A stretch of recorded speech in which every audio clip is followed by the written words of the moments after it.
नमस्कार दोस्तों, कैसे हैं आप? आशा करता हूँ आप सब लोग बहुत अच्छे होंगे। दोस्तों, जयवीर बालाजी यूट्यूब चैनल में आप सबका स्वागत है। यहाँ पर भूत प्रेत से संबंधित डरावनी कहानियाँ लेकर आता रहता हूँ। अगर आपको भी ऐसी कहानी सुनना पसंद है तो हमारे चैनल को सब्सक्राइब करना मत भूलिएगा। दोस्तों, आज फिर मैं लेकर आया हूँ एक खौफनाक कहानी जिसका नाम है जिन्न की मोहब्बत। कहानी सुनाने से पहले आप लोगों से रिक्वेस्ट है, अगर आप चैनल पर नए हैं तो इस चैनल को सब्सक्राइब कर लीजिए और अगर आपको कहानी पसंद आती है तो लाइक करिए, शेयर करिए। तो आइए सुनते हैं आज की डरावनी कहानी। रेशमा आज बहुत खुश थी। पूरे 1 महीने से वह अपने अम्मी अब्बा से मामू जान के घर जाने की जिद कर रही थी, मगर वे उसे भेजने की हामी भरने को तैयार नहीं थे। इकलौती बेटी को अपने से एक पल के लिए भी दूर करने का केवल तस्वुर ही उन्हें भारी पड़ता था।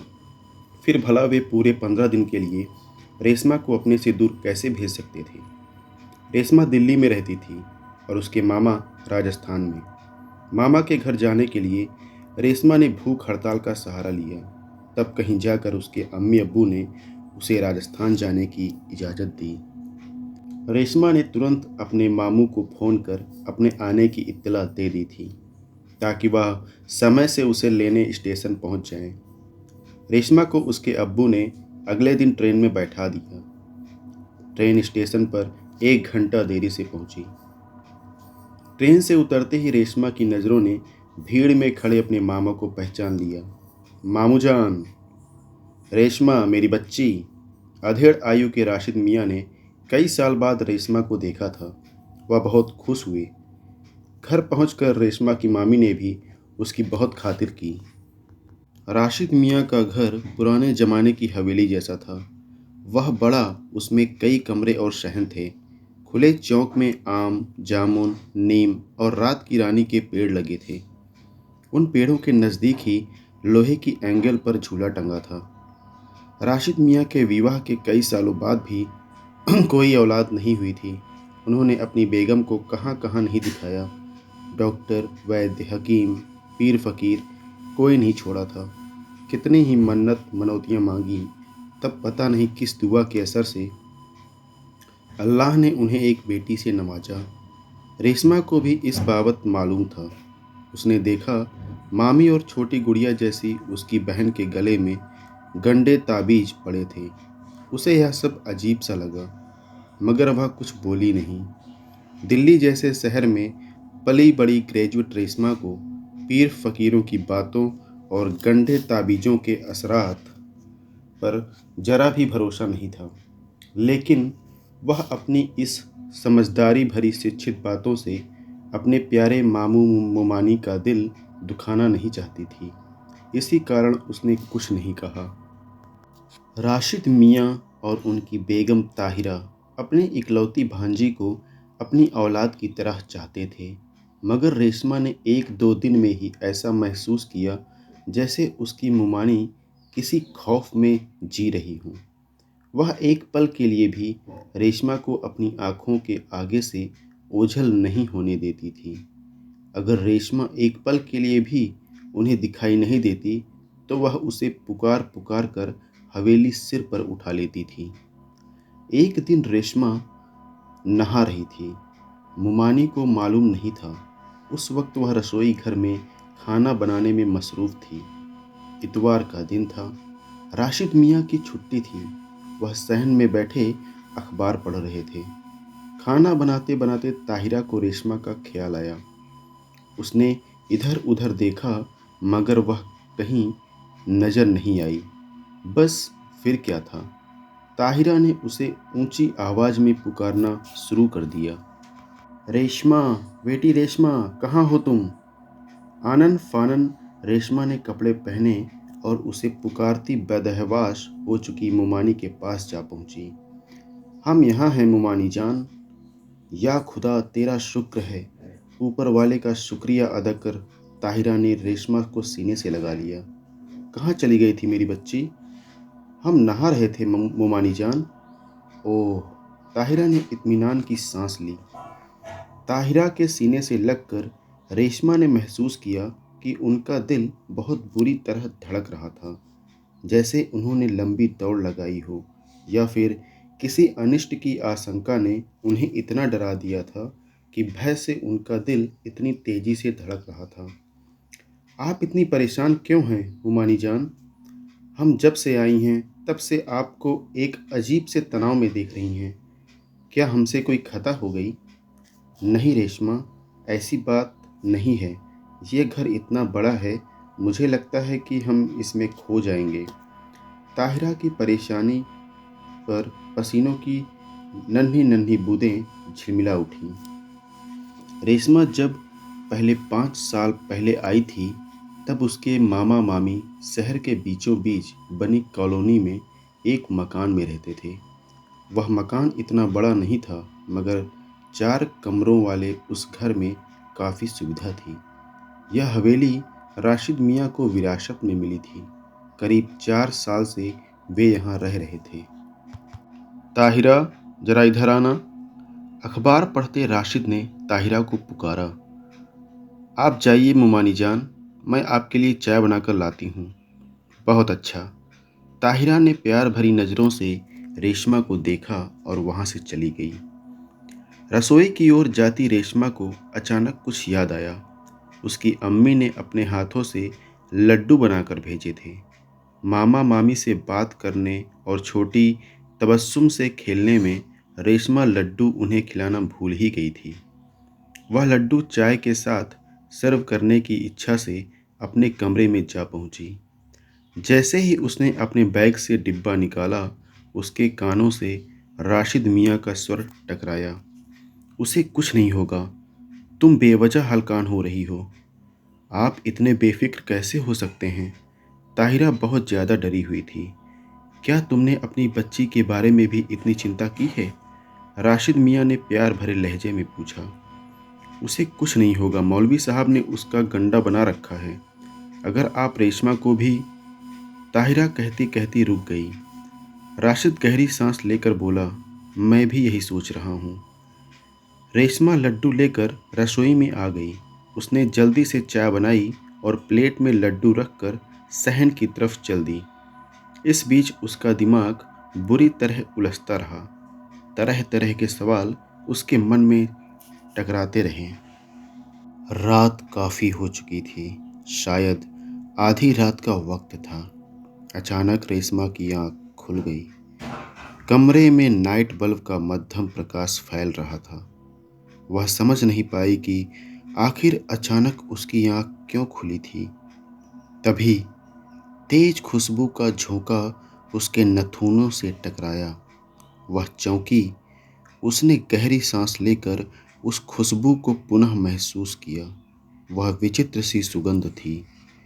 उसे अच्छी तरह मालूम था कि रात की रानी के अलावा वहाँ किसी भी फूल का पेड़ नहीं है। फिर यह तीव्र सुगंध किस चीज़ की थी? ऐसा लग रहा था किसी ने इत्र की पूरी शीशी उसके ऊपर उड़ेल दी हो। वह पलंग पर बैठ गई और आस-पास नज़र दौड़ाने लगी। एकाएक लाइट भाग गई और खूब अंधेरा हो गया। पंखा बंद होते ही रेशमा को गर्मी का एहसास हुआ। उसने धीरे से दरवाजे खोले और सहन में आ गई।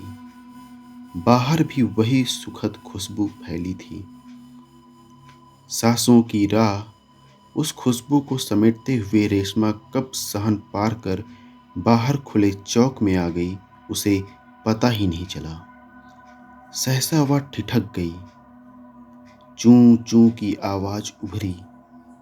उसने देखा रात की रानी के पेड़ के निकट लगा झूला तेज तेज हिल रहा था, जैसे कोई झूला झूल रहा हो, मगर वह खाली था। इस दृश्य को देखकर रेशमा खौफजदा हो गई।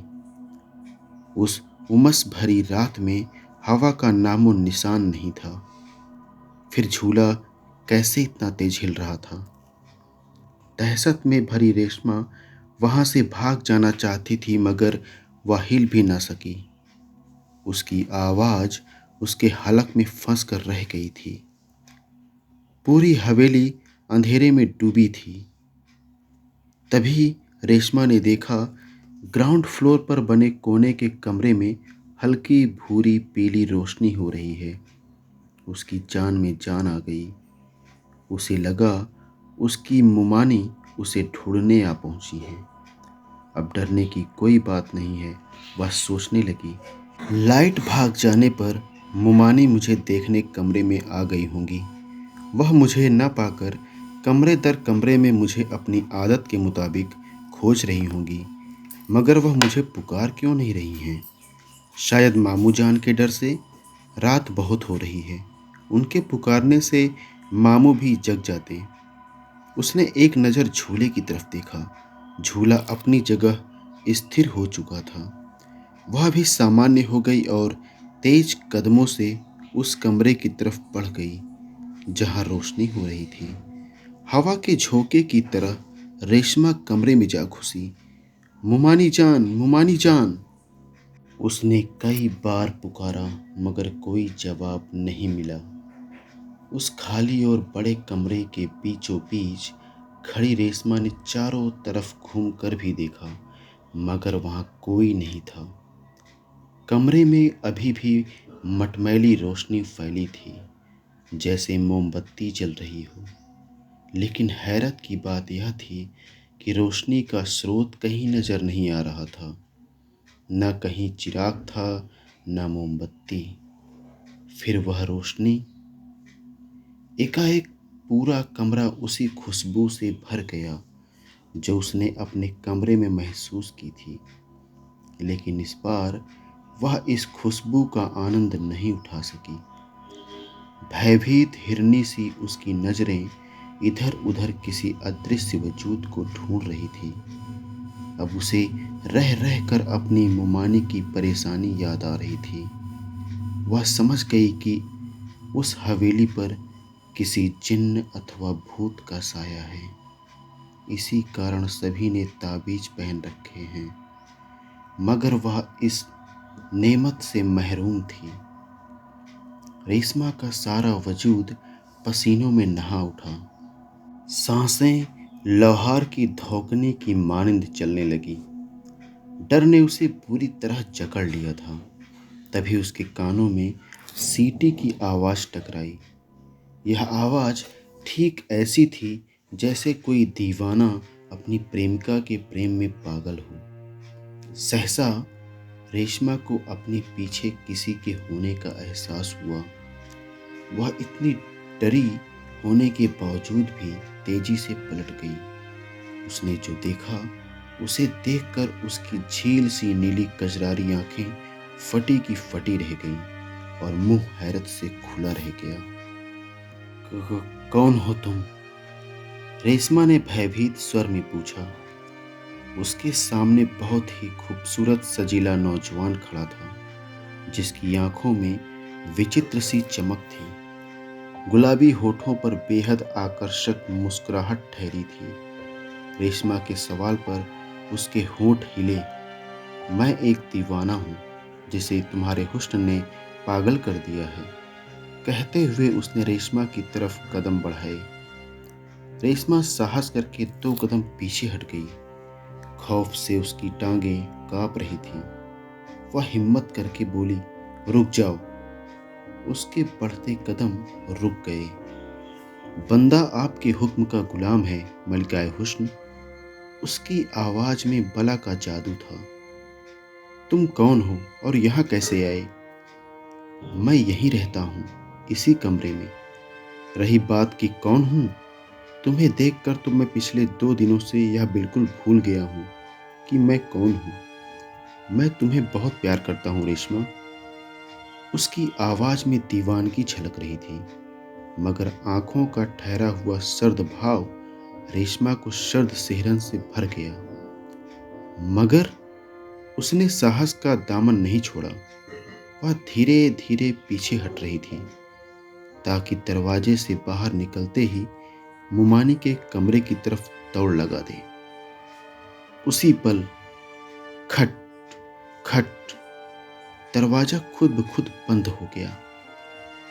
उसने तेजी से पलट कर देखा दरवाजा बंद देखकर उसके होश फाख्ता हो गए। वह बदहवास सी दरवाजे की तरफ करीब आई।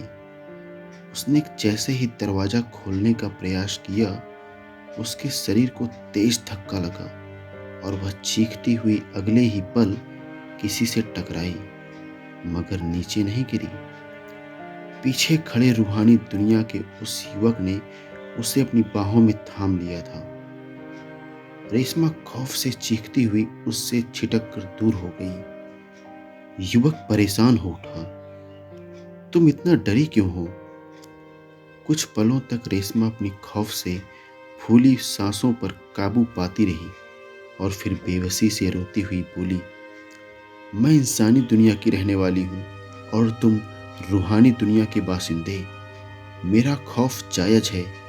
मैं तुम्हारे हाथ जोड़ती हूँ, मुझे जाने दो। नहीं। अचानक उसे गुस्सा आ गया। उस समय उसका चेहरा इतना भयानक हो गया कि रेशमा का दिल हलक में आ फंसा, मगर अगले ही पल वह पहले जैसा सजीला दिखने लगा और प्यार भरे लहजे में बोला, केवल 3 रोज की ही तो बात है, फिर तुम मेरे जैसी हो जाओगी, यानी रूहानी दुनिया की रहने वाली। तब तुम में और मुझ में कोई फर्क नहीं रहेगा। मैं एक जिन्न हूँ। तब मैं तुम्हें भी अपनी दुनिया में शामिल कर लूंगा, तुमसे शादी कर लूंगा। नहीं। रेशमा हलक फाड़ कर चीखी और पीछे हटती हुई दीवार से जा लगी। इधर वह जिन्न दोनों बाहें पसारे उसी की तरफ बढ़ता जा रहा था। जैसे जैसे वह आगे कदम बढ़ा रहा था, वैसे वैसे रेशमा पर बेहोशी तारी होती जा रही थी। अचानक उसने महसूस किया जैसे उसका वजूद गहरी पीड़ा को गर्त में उतारता जा रहा हो। वह छटपटाई पर हिल भी न सकी। चीखना चाहा पर आवाज ने साथ नहीं दिया। फिर उसे लगा वह आग की लपटों में झुलस रही है। तीव्र पीड़ा ने उसके बचे हुए होशो हवास भी छीन लिए और वह गहन अंधकार में खोती चली गई। सुबह होने पर ताहिरा रेशमा के कमरे में पहुंची। रेशमा, रेशमा। रेशमा को कमरे में नदारद पाकर उसका कलेजा दहल गया। वह बदहवास सी भागी और अपने सोते हुए पति को झिझोड़ती हुई बोली, उठिए, रेशमा अपने कमरे में नहीं है। राशिद मियाँ चीख कर उठ बैठे। बाथरूम में देखा, सब जगह तलाश लिया, मगर वह वहां नहीं है। ताहिरा का चेहरा फक पड़ चुका था, आंखें वीरान थी। खुद को संभालो, वह यहीं कहीं होगी, आओ देखते हैं। राशिद मियाँ भी मन ही मन बहुत घबरा गए थे, मगर अपनी बीवी के सामने अपनी दहशत को जाहिर नहीं करना चाहते थे। दोनों पति पत्नी रेशमा को खोजते हुए उस कमरे तक जा पहुंचे जहां रात के समय रेशमा आई थी। या अल्लाह रहम। कमरे के खुले दरवाजे को देखकर राशिद मियाँ कांप उठे। ताहिरा का हाल उनसे भी बुरा था, मगर जब दोनों ने कमरे में झांक कर देखा तो नहीं। ताहिरा के मुंह से लंबी चीख निकली और वह बेहोश होकर गिर पड़ी। राशिद मियाँ थर थर कांप रहे थे। कमरे के बीचों बीच फर्श पर रेशमा लेटी थी। उसके चेहरे व हाथों पर नील पड़े हुए थे। गोरे हाथों पर लाल व नीले उंगलियों के निशान दूर से ही नजर आ रहे थे। घुंघराले बालों की लटें बुरी तरह उलझी हुई थीं। होंठ खुले हुए थे। रेशमा की हालत देखकर राशिद मियाँ फफक फफक कर रो पड़े। कुछ देर बाद वह पानी का जग लाए और ताहिरा पर पानी के छींटे मारकर होश में लाए और फिर बोले, ताहिरा, इस समय मुझे तुम्हारी बहुत ज़रूरत है। राशिद मियाँ रुआसे हो उठे। अगर तुम भी हिम्मत हार गई तो हम सबका क्या होगा? रेशमा और तबस्सुम को कौन संभालेगा? हिम्मत से काम लो, खुदा सब ठीक कर देगा। अपने कांपते वजूद को संभालती हुई ताहिरा उठी और थके हुए कदमों से रेशमा के पास जा पहुंची। रेशमा तेज बुखार में तप रही थी। डॉक्टर उसका चेकअप करके जा चुके थे, मगर उसका बुखार उतरने का नाम नहीं ले रहा था। रोती हुई ताहिरा उसके माथे पर गीली पट्टियां रख रही थी और रेशमा नीम बेहोशी में पड़ी थी। एक पल के लिए भी उसने आंखें खोलकर नहीं देखा था। राशिद मियाँ अपने काम पर भी नहीं जा सके थे। तबस्सुम को उन्होंने ही संभाल रखा था। राशिद की खासी बड़ी कपड़े की दुकान थी, जिसे काफ़ी आमदनी हो जाती थी। केवल नौकरों के भरोसे दुकान खोलना वाजिब नहीं था, इसलिए उन्होंने दुकान बंद रखना ही उचित समझा। रात को रेशमा का बुखार कुछ हल्का हुआ तो ताहिरा ने खाना बनाया। मन नहीं था, फिर भी दोनों मियाँ बीवी ने 2-4 निवाले हलक से उतार लिए। रेशमा को अकेले सुलाना ठीक नहीं होगा। सुबह से आंख भी खोलकर उसने नहीं देखी। ताहिरा की आंखें फिर बरसने लगीं। लगातार रोते रहने के कारण उसकी आंखों के पपोटे सूज गए थे। चलो उसी के कमरे में चलते हैं, वह अकेली होगी। रेशमा, रेशमा। अर्धचेतन अवस्था में लेटी रेशमा को ऐसा लगा जैसे अंधेरे कुएं से कोई उसे पुकार रहा हो। उसने अपनी बुखार की खुमारी में डूबी पलकें खोलने की कोशिश की। पलकों की झिर्री से उसने देखा उसके सामने कोई बैठा है। अचानक उसके नथुनों से वही चिर परिचित खुशबू टकराई। उसने चौंक कर पूरी आंखें खोल दी। उसके सामने वही पुरकशिश जिन्न की शख्सियत बैठी मुस्कुरा रही थी। उसे देखकर रेशमा की सांसें भारी होने लगी। मन में अजीब सी बेचैनी लग गई और फिर भयानक खौफ ने उसे अपनी गिरफ्त में जकड़ लिया। चाह कर भी वह कुछ बोल नहीं पाई। फिर एकाएक उसके होशो हवास खोने लगे। बेहोश होने से पहले उसने अपने जिस्म पर किसी के स्पर्श को महसूस किया। किसी ने उसे गोद में उठा लिया था और उसकी चेतना लुप्त होती चली गई। खाना खाकर ताहिरा और राशिद रेशमा के कमरे में जा पहुंचे। रेशमा को कमरे से नदारद पाकर उनके पैरों की जमीन खिसक गई। दोनों उसी कमरे की तरफ दौड़ पड़े जहां उसे सुबह पाया था। कमरे का दरवाजा बंद था। भीतर से रेशमा की दर्द भरी कराहों की आवाज आ रही थी। अचानक राशिद को गुस्सा आ गया। उसने पूरी ताकत से दरवाजे को धक्का मारा, मगर वह भीतर से बंद था। गुस्से में भरे राशिद ने उस समय खुद को बड़ा बेबस महसूस किया। वह चीखने लगा, रेशमा, बेटा रेशमा, दरवाजा खोलो। या अल्लाह मदद कर, अपने बंदों पर रहम कर। शैतान तुझसे बड़ा नहीं हो सकता। तू दोनों जहां का मालिक है। ऐ खुदा, मेरी बेटी रेशमा को इस अजाब से बचा। दरवाजे पर दोनों हथेलियां बजाते हुए राशिद ने सच्चे मन से दुआ मांगी। तभी आकाश में बिजली कड़की, जैसे राशिद की पुकार पर आसमान भी दहल उठा हो। इसी के साथ कमरे के दरवाजे खुल गए। जिन्न रेशमा के खूबसूरत वजूद को बाहों में उठाए अपने उसी कमरे में आ गया था जहां उसका निवास था, जहां वह न जाने कितने सालों से रह रहा था। जब ताहिरा और राशिद वहां आए तो उसे उनकी आमद जरा भी सहन नहीं हुई थी।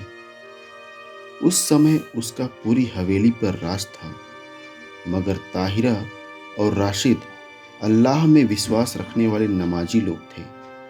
वह चाह कर भी उनका कुछ बिगाड़ नहीं सका था, मगर उसने उन्हें परेशान बहुत किया था। तब राशिद व ताहिरा ने एक मौलवी से ऐसे ताबीज बनवाए कि वह एक कमरे में कैद होकर रहने पर विवश हो गया। जब उसने रेशमा को देखा तो देखता ही रह गया। वास्तव में वह उसकी खूबसूरती का दीवाना हो गया था, उसे चाहने लगा था। इसीलिए उसने फैसला किया था कि उसकी रूह को उसके शरीर से जुदा कर वह उसे अपनी दुनिया में शामिल कर लेगा और फिर उससे शादी कर लेगा। इसके लिए उसे 3 दिनों की दरकार थी। 2 दिन बीत चुके थे, 1 दिन और बाकी था। रेशमा को केवल एक रूह बनाने के लिए ही उसने रेशमा से जिस्मानी संबंध बनाए थे। अभी उसने रेशमा से मनमानी करनी शुरू ही की थी कि उसे किसी के आने का एहसास हुआ। इधर रेशमा बेहोशी के आलम में दर्द से छटपटा रही थी। उसे ऐसा अनुभव हो रहा था जैसे उसका वजूद सुलगते अंगारों से घिर गया हो। जिन्न ने अपनी रूहानी ताकत से कमरे के दरवाजे मजबूती से बंद कर दिए। तभी रेशमा के मामा और मामी आ पहुंचे। राशिद रेशमा को पुकारने लगा और दरवाजा पीटने लगा। भीतर बैठा वहशी जिन्न मुस्कुराने लगा। लेकिन जब राशिद ने ऊपर वाले से दुआ की और आसमान में बिजली चमकी, तो उस बिजली की चमक और तपिश जिन्न ने भी महसूस की। वह बुरी तरह भयभीत उठा और रेशमा के जिस्म से अलग हो गया। साथ ही उसने उस कमरे से अपनी रूहानी ताकत को समेट लिया और वहां से गायब हो गया। उसके जाते ही एक झटके से दरवाजे खुल गए।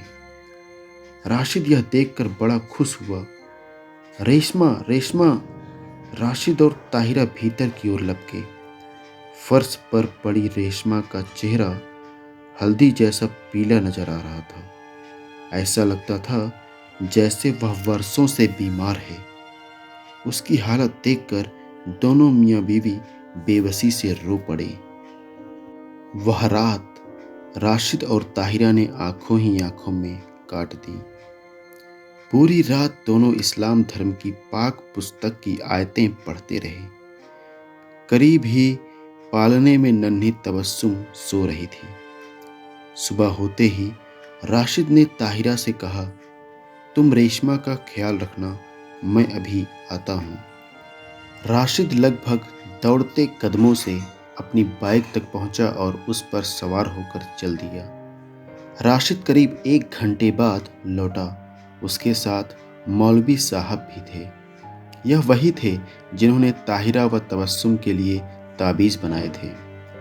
ताहिरा ने उन्हें देखते ही सलाम किया और रेशमा के पास से उठ गई। मौलवी साहब ने पीली जर्द हो चुकी रेशमा को देखा और दुखी स्वर में ऊपर वाले से रहम की दरख्वास्त की और बोले, मियाँ, ये मासूम बच्ची एक जिन्न की दुष्ट हरकतों का शिकार हो चुकी है। वह जिन्न हर कीमत पर इसे पाना चाहता है। शायद तुम्हें नहीं मालूम, केवल आज की रात ही तुम्हारे पास है। सुबह होते ही वह इस बच्ची की रूह इसके शरीर से निकाल ले जाएगा और इसे अपनी रूहानी दुनिया में शामिल कर लेगा। नहीं, ऐसा नहीं हो सकता। ताहिरा बुरी तरह कांप उठी। उसका चेहरा भय से काला सा पड़ गया। मौलवी साहब, राशिद दोनों हाथ जोड़कर घुटनों के बल बैठ गया। उसकी आंखें नम हो उठी। यह मेरी बहन के दिल का करार और दूल्हा भाई के दिल की धड़कन है। उनका इसके अलावा कोई नहीं है। इसे बचा लीजिए, खुदा के वास्ते इस बच्ची को बचा लीजिए। बचाने और मारने वाला वही है। उसके बिना मर्जी के कुछ नहीं होता। मैं पूरी कोशिश करूंगा, बाकी सब उस ऊपर वाले के हाथ में है। परेशान होने के बजाय उस खुदा से दुआ कीजिए, एक वही सबकी मदद करता है। मौलवी साहब तस्बीह हाथ में लेकर रेशमा पर दम करने लगे। करीब आधा या पौना घंटा यह सिलसिला चला। इसके बाद मौलवी साहब ने रेशमा को एक ताबीज़ पहनाया और राशिद को एक चिराग देकर कहा, मियाँ, इस चिराग को तुम्हें रात के समय जिन्न के कमरे में जला कर रखना है। वह पूरी कोशिश करेगा कि तुम यह चिराग वहाँ न रख सको, मगर तुम्हें अपने खुदा पर विश्वास कर उसकी हर कोशिश को नाकाम करना होगा। मैं तुम्हें एक बात और बता देना जरूरी समझता हूँ। हालांकि तुम जैसे नमाजी पर वह हमला नहीं करेगा, मगर वह बहुत गुस्से में है और कुछ भी कर सकता है। इसलिए होशियार रहना, उससे डरना मत, क्योंकि अल्लाह से बड़ा कोई नहीं है, वह नामुराद भी नहीं। ठीक है मौलवी साहब। मौलवी साहब ने कुछ ताबीज़ ताहिरा को दिए और कहा, ये ताबीज़ शाम तक तुम्हें रेशमा को पहनाने हैं, सूरज ढलने से पहले पहले। जी मौलवी साहब। राशिद मौलवी साहब को वापस छोड़ाया। ताहिरा को बार बार नींद की झपकी आ रही थी, मगर वह बड़ी मुश्किल से अपनी आंखें बंद नहीं होने दे रही थी। बार बार उसके हाथ दुआ के लिए उठ रहे थे। वह मौलवी साहब के दिए सारे ताबीज रेशमा के मुंह में डाल चुकी थी। केवल एक बचा था। सूरज ढलने में अभी 1 घंटा बाकी था। अचानक ताहिरा की आंख लग गई। राशिद किसी जरूरी काम से गया था। ताहिरा इतनी गहरी नींद सोई कि उसे पता ही नहीं चला कि सूरज डूबने वाला है। केवल 3 मिनट बाकी रह गए थे। तभी नन्ही तबस्सुम भूख से रोने लगी। वह करीब ही पालने में सोई थी। नन्ही बच्ची के रोने की आवाज़ सुनकर ताहिरा हड़बड़ा कर उठ गई। उसने घबरा कर डूबते सूरज की तरफ देखा। सूरज डूबने ही वाला था। वह अपनी बेटी के रोने को नज़रअंदाज कर मेज पर रखे पानी की ओर झपटी और जल्दी से कटोरी में रखे ताबीज का पानी रेशमा की जबाड़ी खोलकर उसके मुंह में डाल दिया। उसी पल सूरज पूरी तरह पश्चिम में डूब गया। ताहिरा ने चैन की सांस ली। तभी अजान हुई और ताहिरा सजदे में बैठ गई। राशिद चिराग जलाकर जिन्न के कमरे की तरफ जा रहा था। नन्ही तबस्सुम बुरी तरह रो रही थी और उसकी माँ पूरे सच्चे मन से ऊपर वाले के दरबार में सजदा कर रही थी। अपने खाविंद और बच्चों की सलामती की दुआ मांग रही थी। अचानक तेज हवाएं चलने लगी। राशिद ने चिराग की लौ अपनी हथेली के दायरे की ओट में कर ली और आगे बढ़ने लगा। उसके होंठ अपने धर्म ग्रंथ की आयतें दोहरा रहे थे। चिराग की लौ उसकी हथेली झुलसा रही थी, लेकिन राशिद ने हथेली नहीं हटाई। पूरा आसमान काले बादलों से ढक गया और आसमान के सीने पर बिजली अपना भयावह नृत्य करने लगी।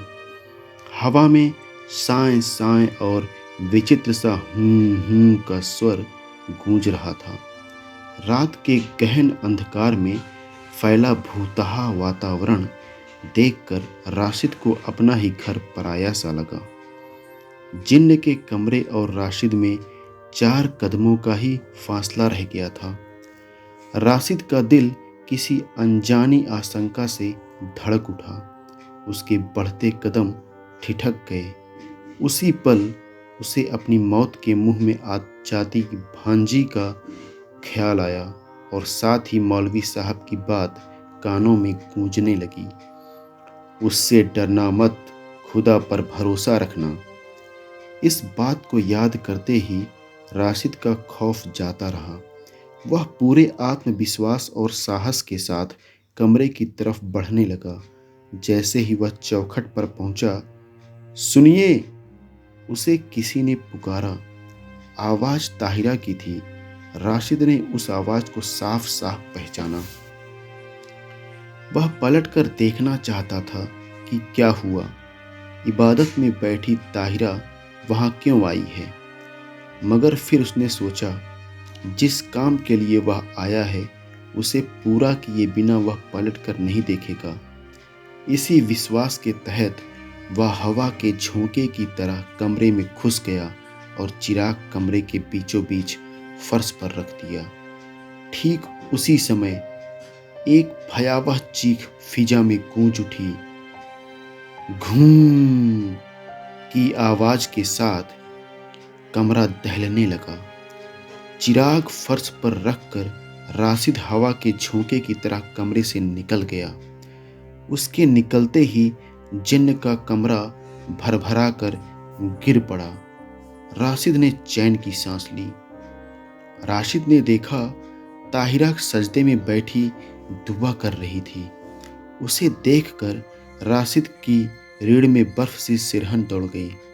फिर पुकारने वाला कौन था? राशिद समझ गया कि पुकारने वाला जिन्न ही था। यदि उस समय वह पलट कर देख लेता तो रेशमा का बचना नामुमकिन था। उसने ऊपर वाले का बार बार शुक्रिया अदा किया और पालने में रोती तबस्सुम को उठाकर सीने से लगा लिया। तभी खट खट खट हवेली के मुख्य दरवाजे पर जोर जोर से दस्तक हुई। दोनों ने एक दूसरे को देखा। दोनों की नजरों में एक ही सवाल था, इतनी रात गए कौन आया है? राशिद ने कहा, तुम तबस्सुम को पकड़ो, रेशमा का ख्याल रखना, मैं देखता हूँ कौन है। कुछ देर बाद राशिद लौट आया। उसके साथ उसकी बहन और बहनोई थे, यानी रेशमा के मम्मी पापा। आप? ताहिरा उन्हें इतनी रात में आया देख हैरान रह गई।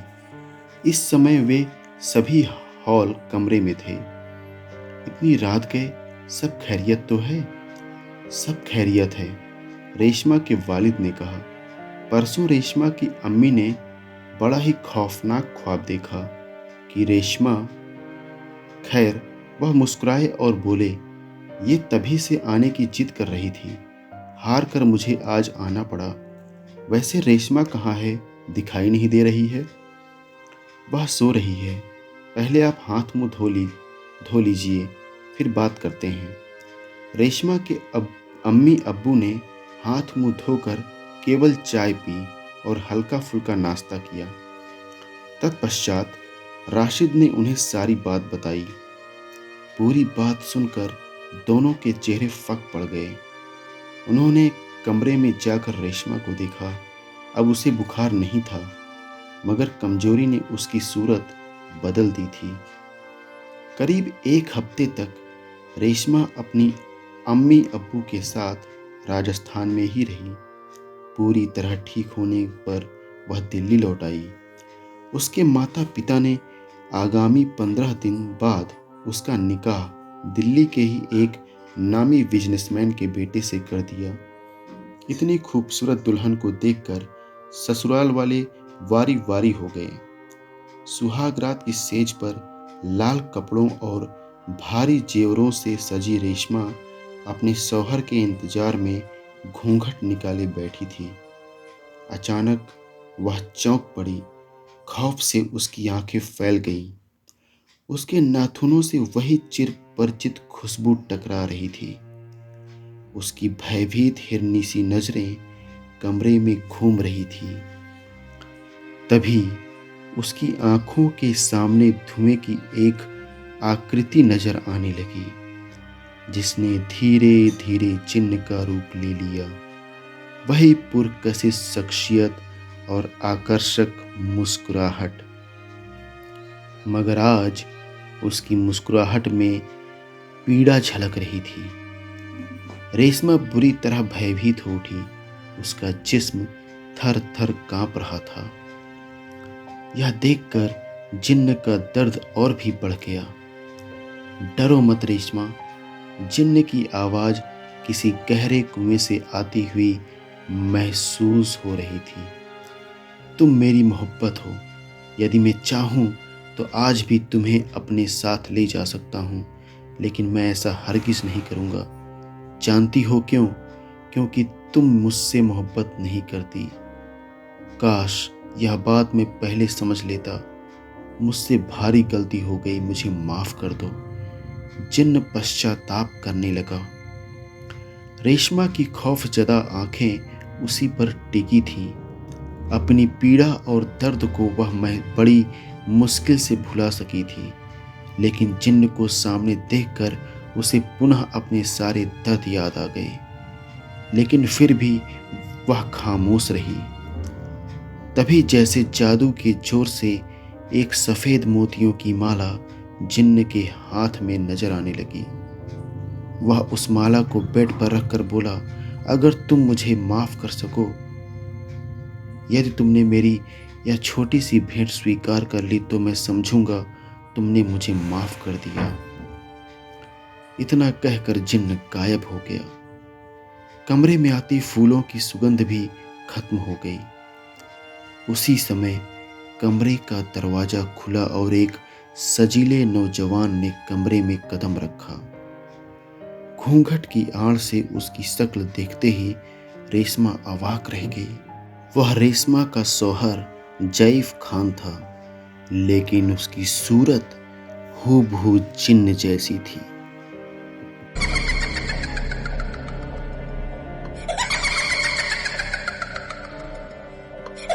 तो दोस्तों, कहानी यहाँ पर समाप्त हो चुकी है। अगर आपको कहानी पसंद आई है तो प्लीज़ लाइक करिए, शेयर करिए, और अगर आप चैनल पर नए हैं तो चैनल को सब्सक्राइब करना मत भूलिएगा। तो मिलते हैं अगली कहानी में, तब तक के लिए जय वीर बालाजी।